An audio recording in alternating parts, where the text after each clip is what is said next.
For this project, we're going to start out in Corel Connect, and I'm going to search on the term field. Now, not specifically knowing what we're going to go with yet, I'm going to select some of these photographs. We'll place them down here in our tray and make the decision later. Select that one there. Now, I think also I'll manually navigate to the Photos folder, and I'll have a look inside of the Landscape folder. And this image down here looks like a good field image, so I'll pop that one down there. And also, I think we will need a bird. So I'll go to Objects and to the Animal Kingdom and to Birds. And we'll navigate down to the bottom here, and I'm going to select this picture here, and I will pop that there. Well, of all of these images that are here, I do particularly like that one, so I'm going to select that image and open the image in Photo Paint. Selecting the crop tool, I'm going to do this by the numbers. 250mm wide, tab 80mm high, and then move the crop area to a suitable location that you want to crop to, double click, and then F4 maximum zoom to object. And now I'm going to select the rectangle mask tool and draw a mask around the tree. I want to keep the tree in the middle, and I'm going to actually Control C and Control V paste a copy of what was inside of that mask down, and I'll rename that to tree for convenience.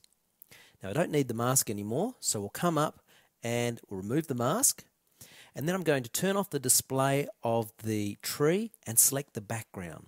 Now I'll zoom in for a closer look. And what I really want to do is actually remove this tree. And to do that, I'm going to use the clone tool.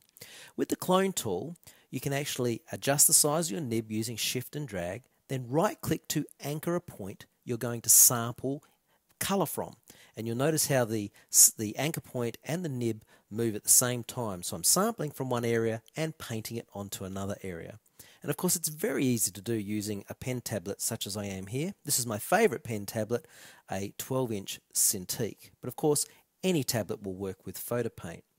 Now for this next part, I need to create a duplicate of the tree and use that to craft into a shadow. So Control C and Control V, and again, I'll rename that to shadow, and then I'll turn off the display of the other two objects, making sure that the one we want is selected, and then up to Image, and I'm going to choose Cutout Lab. First of all, we want to zoom in using the zoom tool, and then I'll select the nib tool, and I want to set a size between 10 and 12, and as you can see, I've already set the highlight color to red because this will show up well against the green tree. And all we have to do is simply begin to draw around the outside of the tree in this case, or the image we want to cut out. And again, using a pen tablet does make this so much easier to do. You're trying to get half of the highlight over the area you want cut and half over that blue background. So half on the green, half on the blue. Make sure you join the outline to complete the shape so that we can then fill it. So selecting the fill tool, fill the image, and then click Preview to see the result. And if you're happy with that, of course, just click OK. Now, I need to turn back on the display of the tree and the background. Now, I'm going to take the image that we've just cut out, stretch it down, and I'm going to use this for a shadow. So, I'm going to come up to Adjust, choose Grayscale, and here I can lower the contrast created by the yellows and greens, which is very handy as shadows are quite flat and don't actually contain contrasting detail. It's the surface underneath that creates the sense of contrast.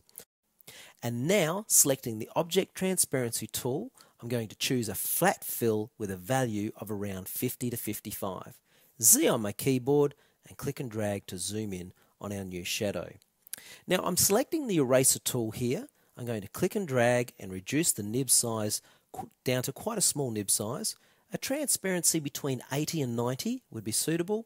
And really I'm just erasing those little white areas, which is actually where the sun was coming through the tree originally. Quite easy to do, but it will really help create the right effect. Now what I'm doing here is actually smoothing out the edge of the shadow, just really with a very high transparency, going around the edge to make sure it's smooth and not too sharp, that it's fading out into the background. Now one thing you may have noticed is that the light on this hill here should be affecting the shadow. So what I'm going to do is actually begin to erase that area to make it look a little bit more authentic and realistic. And as you can see, that's looking a lot more realistic, don't you think? Now I'm going to turn off the display of the shadow and the tree and select the background, then come over and select the magic wand tool. I want to make sure I have a tolerance of 10 and I'm in additive mode. When the first mask is created and I click again adding more colours, as you can see the new mask is added to the old one. Now Control C, copy to the clipboard, Control V, click and we'll rename that to Sky. And now select the background, it's very important. We'll now invert the mask and again Control C, Control V, click and we'll call that background. Now we don't need that mask anymore, so I'll remove the mask. And what we're going to do now is add some effects to the sky and to the background. First off, I'm going to use the photo effect. It's a brand new filter.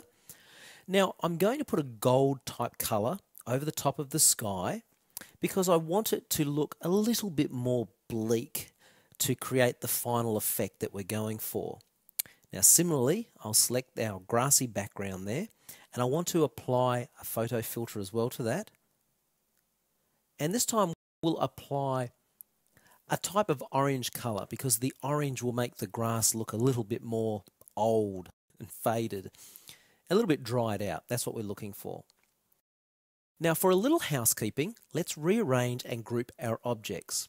First I'll move the shadow to the top and with finger on Control, select the tree and the shadow, right click and choose Group.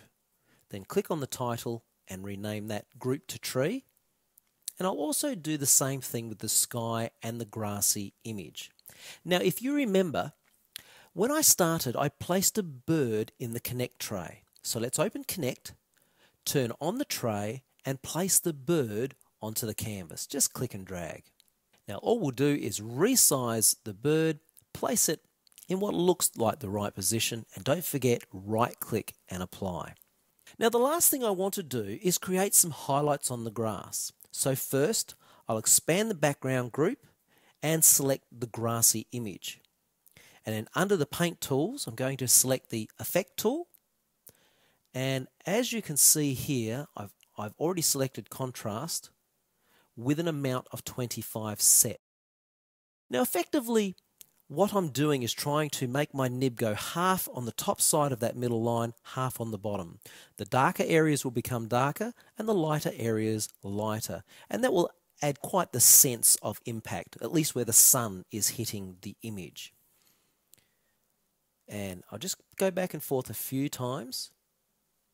And I think we'll come up the top for final touches and just put a little bit of highlight on the top of the hills. And that's about it. Now this is a subtle effect. So if I undo the effect using Control Z and then redo, you can really see the impact of the effect. So let's go ahead now and we'll save our file as a CPT file and then we'll import the file into CorelDRAW and continue on.